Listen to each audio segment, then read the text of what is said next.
Ladies and gentlemen, the Railroad Hour. And here comes our star-studded show train.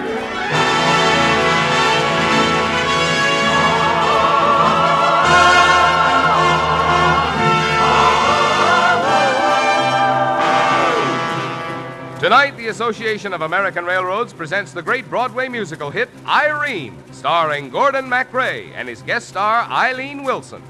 Our choir is under the direction of Norman Luboff, and the music is prepared and conducted by Carmen Dragon. Yes, tonight another great musical success is brought to you by the American Railroads. The same railroads that bring you most of the food you eat, the clothes you wear, the fuel you burn, and all the other things you use in your daily life. And now, here is our star, Gordon MacRae.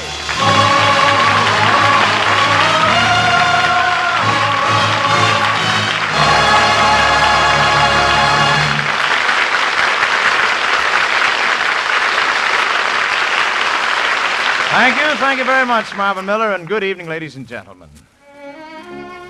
Tonight, we're bringing you the story of one of the loveliest young ladies in the history of the musical stage. Her name, Irene. And Eileen Wilson is here to play that unforgettable gal. I'm a fella named Donald Marshall. My hobby is collecting money. And the whole thing opens right in the middle of a party at my Fifth Avenue mansion. And you're all invited.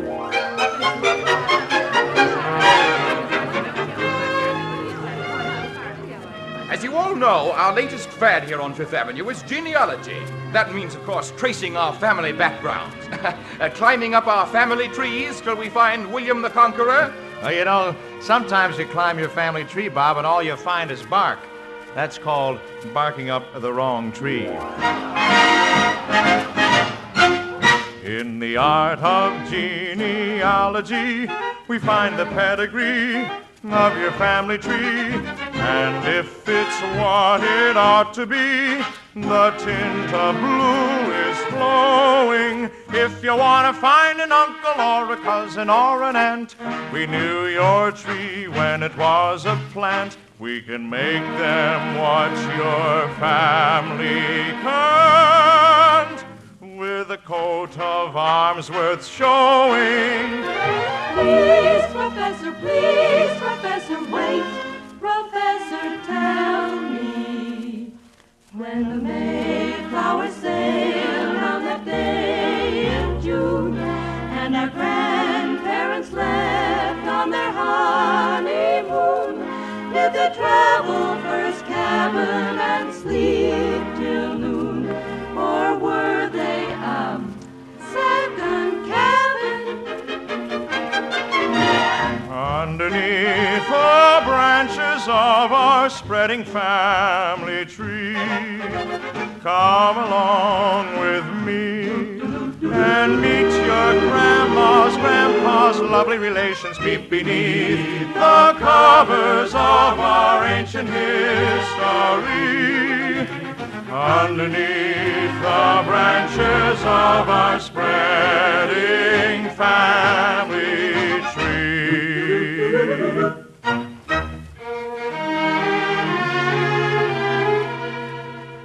Don, I'm glad to see you're taking an interest in this new hobby. It's so important to know who people are. Oh, I don't know. Oh, breeding always shows. Incidentally, I have a business problem to discuss with you, and you've got to help me, Don. Well, sure. I've put a lot of money into a new shop, a modiste, Madame Ducy. I brought her from Paris, but nobody's heard of her yet.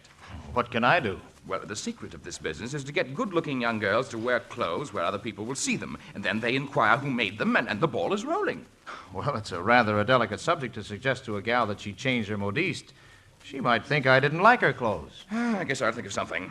I beg your pardon, Mr. Marshall. Yes, Clarkson. There's a girl from the shop about the seat cushions. You remember, you complained they were made too small. I'll be right out, Clarkson. Excuse me, Bob. Oh, of course. I don't know what they're complaining about. These cushions seem okay to me. Well, hello. Hello. Mr. Marshall here wished to complain about the cushions. Clarkson. Yes, Mr. Marshall. You can go. But the complaint? I have no complaint. Oh, yes, sir. What's your name? I'm just the girl from the shop, Irene O'Dare. I know your name. It's Marshall. Do you know that you're one of the loveliest girls I've ever seen? Aw, not in this old shirt waist and this 98-cent hat. I hope you don't mind, but I've been peeking at all the really lovely girls at your party. Those gowns, oh, they're so dreamy. Gowns don't make any difference. Oh, yes, they do. I had a gown once. It was Alice Blue. One of the women who comes into our shop gave it to me. It was just a cast-off. But do you know that originally it cost $85? Imagine that. I took it home and pressed it and fluffed it up, and gee, I felt like a princess. Well, where is the gown now? It's gone. I wore it out. It just faded away. Oh, I wish you could have seen me in it. It was so wonderful. I even used to put it on a hanger. I once had a gown, it was almost new. Oh, the daintiest thing, it was sweet Alice Blue, with little forget-me-nots placed here and there. When I had it on, I walked on the air, and it wore, and it wore, and it wore, till it went, and it wasn't no more. In my sweet little Alice Blue gown, when I first wandered down into town, I was both proud and shy as I felt every eye. But in every shop window I'd primp passing by. Then in manner of fashion I'd frown, and the world seemed to smile all around. Till it wilted, I wore it. I'll always adore it, my sweet little Alice Blue gown. When in manner of fashion she frowned, and the world seemed to smile all around. Till it wilted, I wore it. I'll always adore it, my sweet little Alice Blue gown.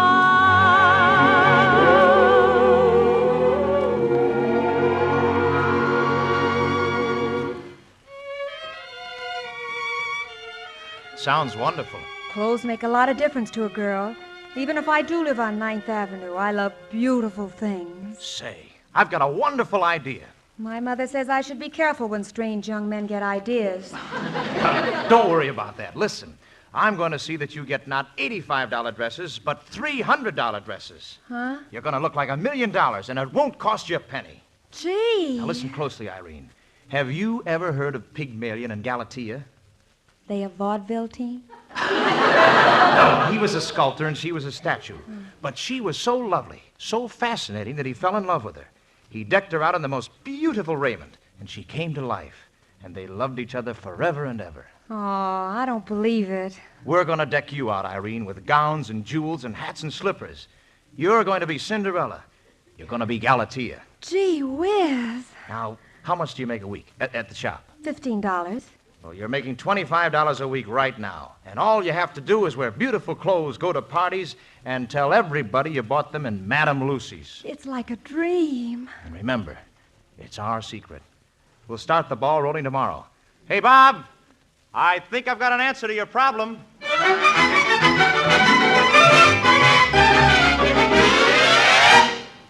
No, I'm putting me foot down. Oh, Mother. Why, a girl in this very tenement house was a model for clothes and hats, and it was her ruin.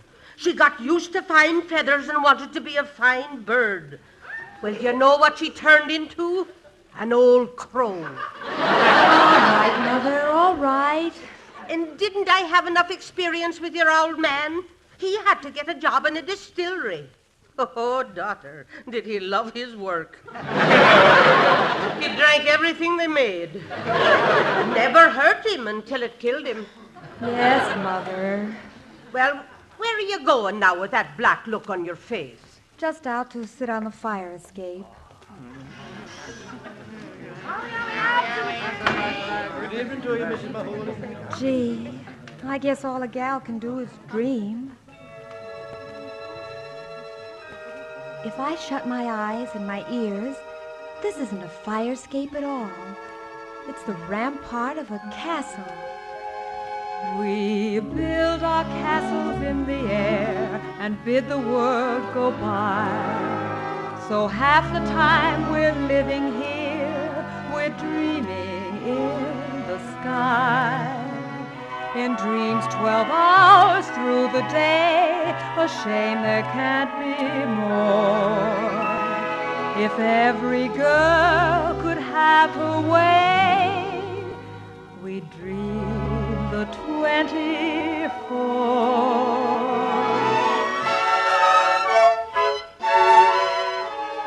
And those aren't garbage cans over there, and that isn't Mrs. Mahoney's washing flapping in the wind.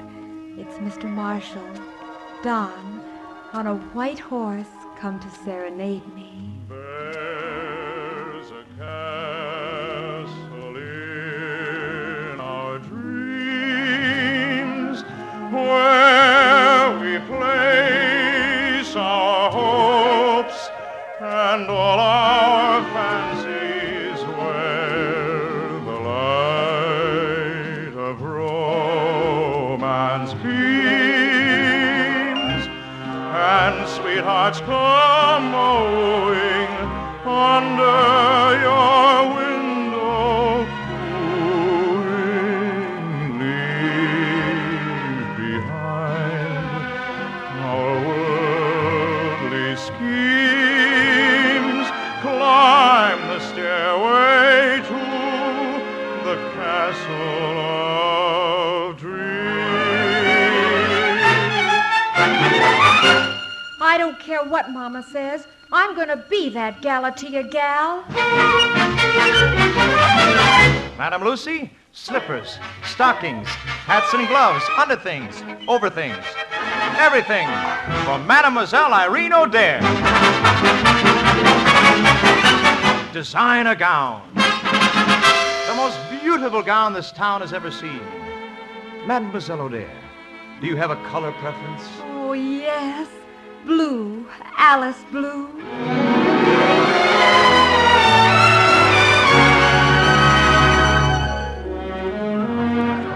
Don, you've solved my problem. She's sensational. Such poise, such breeding. Oh, yes, you always said that yourself. Breeding always shows. Which O'Dare family is that? The O'Dares. Oh, you don't mean it.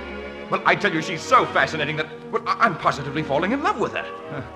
All the other men at this party seem to have the same idea. Listen. Gentlemen, gentlemen, please, one at a time.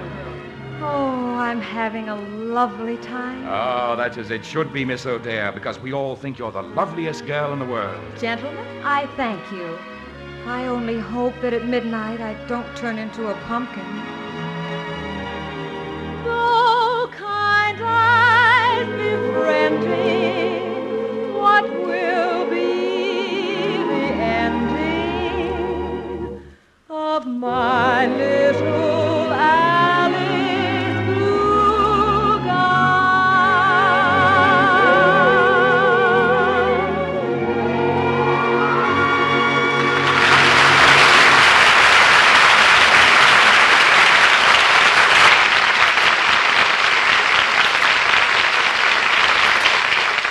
We'll return to the second act of Irene in just a moment. Slightly more than 3 months ago, shortly after the outbreak of war in Korea, the nation's railroads pledged themselves to an extensive program to meet increasing transportation needs. Since that time, the railroads have worked energetically to increase the supply of cars with which to meet the demands of national defense and the requirements of our expanding economy. As a first step, the railroads have on order 110,000 new freight cars to make a substantial increase in the size of their car fleet. These cars, bought at a cost of more than $500 million, are enough to keep all the car builders busy for an entire year. And before these orders are filled, others will be placed. Another part of the railroad's program, a part designed to increase immediately the number of freight cars available to perform transportation service, is a speed up in the repair and rebuilding of cars they have. In the past 3 months alone, the railroads have made heavy repairs to or virtually rebuilt more than 100,000 cars. This means that railroad shops have been turning out first-class cars at a rate of more than 35,000 a month. In this way, the railroads have not only kept pace with current repair needs, but have also made a substantial reduction in the backlog of cars awaiting repair. To repair as many cars as they have, as fast as they have, the railroads have extended shop working time and expanded shop forces. In these and many other ways, the railroads have been continually improving their plant, expanding their capacity, increasing their ability to provide the kind of transportation service which is so essential to the economic well-being and the military strength of the nation.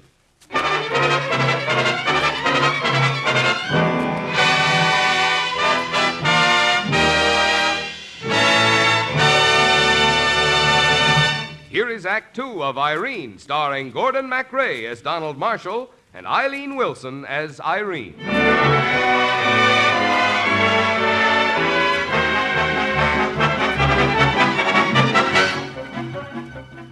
Say, Don, business is booming. Every woman in town is buying her clothes at Madame Lucy's, and all because Irene has been the toast of every party. Well, I'm happy you're happy. Oh, you have no idea. I'm in love with the girl, too. I've asked her to marry me. You have? What did she say? Oh, she said she'd let me know, but meanwhile, I've been investigating a family tree. What did you find? I had the top genealogy expert make out a chart, paid him $500. It proves she's an aristocrat. $500? If you'd paid $1,000, they would have said her father was the Prince of Wales and her mother was the Queen of Romania. Oh? You don't approve of genealogy? Oh, what good is a fancy family tree? Makes you feel like a potato. The best part of you is underground. Well, here is the O'Dare history, all on this scroll. Well, let me have it. I'll be right back. Irene! Oh, Irene! I'm right here, Mr. Marshall. Well, you having fun? Oh, yes. I wish it could last forever. I've kept a diary, so if anything happens, I'll have something wonderful to read about at least, when I'm an old lady. You know what I have here? A history of your family. Oh, dear. Does it tell about Pop in the distillery and about Uncle Gus and the Jersey cops? No. It's all about queens and princesses in Ireland. It's all poetry. It's like a fairy story, and I'm in it. Sure you are. Just listen to this. Once a king of Normandy wed a queen of Arcady. Then they settled o'er the sea. Seamus came, then Kathleen. Sham was born, and then Eileen. Michael came before Irene. Irene, a little bit of salt and sweetness. Irene, a dainty slip of rare completeness. Mannerism, magnetism, eyes of youth inviting. Dancing by with glancing eye, the flush of her exciting. Siren, the sort who captures hearts to charm them. Careful, beware. Now she's here, now she's there, followed by her set. Up she goes, down she goes, everybody's pet. Near or far, there you are, captured in the net of tippity witch Irene O'Dare. Irene, a little bit of salt and sweetness. Irene, a dainty slip of rare completeness. Mannerism, magnetism, eyes of youth inviting. Dancing by with glancing eye, the flush of her exciting. Siren, the sort who captures hearts to charm them. Careful, beware. Now she's here, now she's there, followed by herself. Up she goes, down she goes, everybody's pet. Near or far, there you are, captured in the net of tippity witch Tippity witch Irene O'Dare.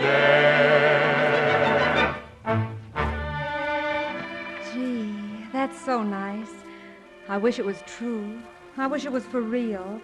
I hate masquerading when I'm with you. But I'm the one who made it all up. That pig guy? Pygmalion. Yeah, him. Did his gal ever have to go back and be a statue again, or could she keep on pretending she was a girl and keep on being in love with him?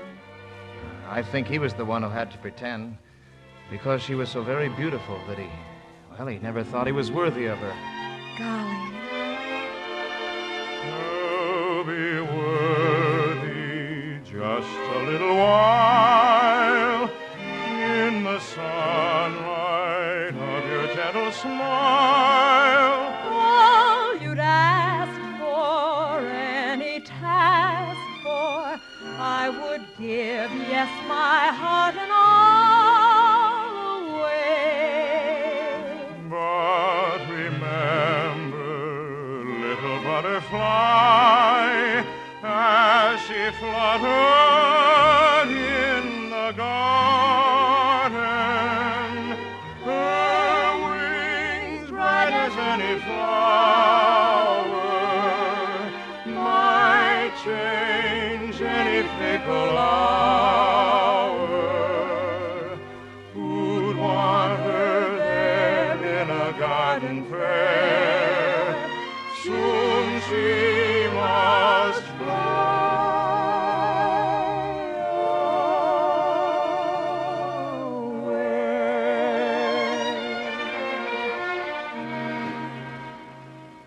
Excuse me. Well, what's up, Bob? The party's almost over, and I would like the last dance with the most beautiful girl here. I'm awfully sorry, Bob. I've promised it to Don. Oh. I always said the last part of a party was the most fun of all. Sorry, Robert. Sorry. Oh, the last part of every party is the real part, the best of all. Those who tarry raise old Harry as the wee hours are growing small. Telling first names, playing love games. Fancies changing at beck and call. Oft times a faint heart will make a late start and make the last part best of all. Oh, the We can seldom get together. You're as flighty as the weather, flittering here or fluttering ever there. I wouldn't change your disposition, though I may have the intuition. You're not so much to me that I should care. But now I find you here alone. We'll have a moment of our own. Why don't you listen to me? Why don't you listen to me? Goodness, don't you wait a little while. You've been very distant. And you've always been persistent. Now you're coming around, or else you wouldn't smile. And I notice by your attitude you show a little gratitude and make the weary waiting worth the while. Oft times a penny affection you would care to show will make a late start. I want to know and make the last part best of all.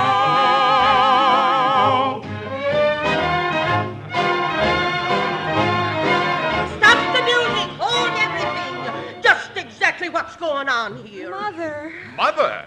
Mother, how did you get here? That fine Irish cab driver who snoozes on the corner of 8th Avenue told me where you'd been highin' off to, me fine lady. So this is why you quit your job in that shop, to mix with these swells. I'll come home with you right now, Mother. Well, I should think so. Get out of those fine feathers and come back to roost on 9th Avenue. Irene. Don't say anything, Don, please. Well, this certainly changes the whole picture. I certainly can't marry you now. Well, nobody asked you to. I'm afraid all I can say is good night, Irene.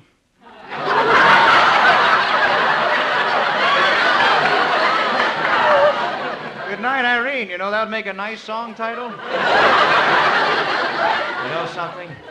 I have a better one. Good morning, Irene. Every single morning. Do you hear that, Mama? Mr. Pygmalion here is asking me to marry him. It sure sounded that way. Oh, you have lovely ears, Galatea. Oh, the saints preserve us. Look at those two. Ah, they're in love. Oh, yes, Mama. And it's just like in a fairy tale.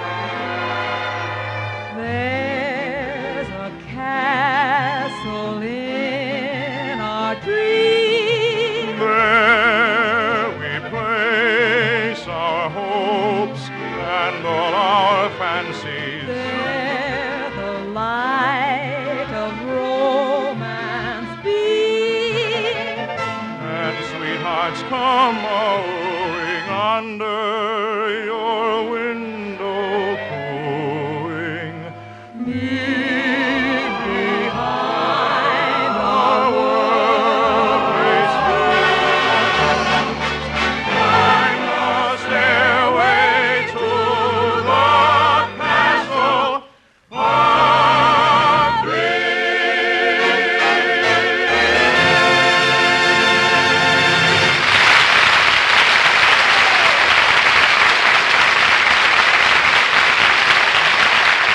Thank you, ladies and gentlemen. Eileen Wilson will be back in just a minute. And our thanks to Verna Felton, Lamont Johnson, and Bruce Payne, and to our entire company. Irene, with music by Harry Tierney, book and lyrics by Joseph McCarthy and James Montgomery, was dramatized for the Railroad Hour by Lawrence and Lee. The Railroad Hour is brought to you each week at this time by the American Railroads. When there's a big job of transportation to be done, America depends on the railroads. And there's a big job to be done right now and for the future. That's why the railroads are working so hard to increase their capacity. They are buying new freight cars, more than 100,000 of them. More men are putting in more hours in railroad repair shops. And one result is that about 35,000 cars are getting heavy repairs each month. They are buying more locomotives and are improving their tracks and terminals and signals. These and other improvements, along with the more efficient use of the better railroad plant, show why you may depend on the railroads to provide the great bulk of the transportation service the nation needs. Now, here again, friends, is lovely Eileen Wilson. Thank you, Gordon. It sure is fun being aboard the show train. Oh, you were the loveliest shop girl that ever enchanted a millionaire. But you know it isn't fair. What isn't fair? You're still lovely, and I've got $3.46 in my pocket. Well, you can be a millionaire again next week. Same time, same station. What do you have scheduled? Orange blossoms, Eileen, and our guest, the charming Dorothy Warrensholt. I'll be listening. Good night, Irene. Good night, Eileen. All aboard! Well, it looks as though we're ready to pull out, and so until next week, goodbye.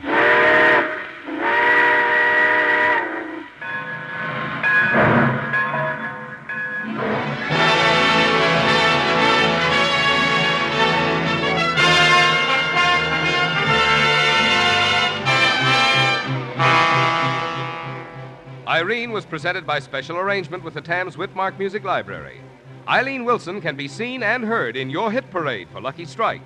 Gordon MacRae will soon be seen starring in the Warner Brothers production, The West Point Story. Our choir is under the direction of Norman Luboff, and our music is prepared and conducted by Carmen Dragon. This is Marvin Miller saying goodbye until next week for the American Railroads. And now keep tuned to your Monday night of music on NBC.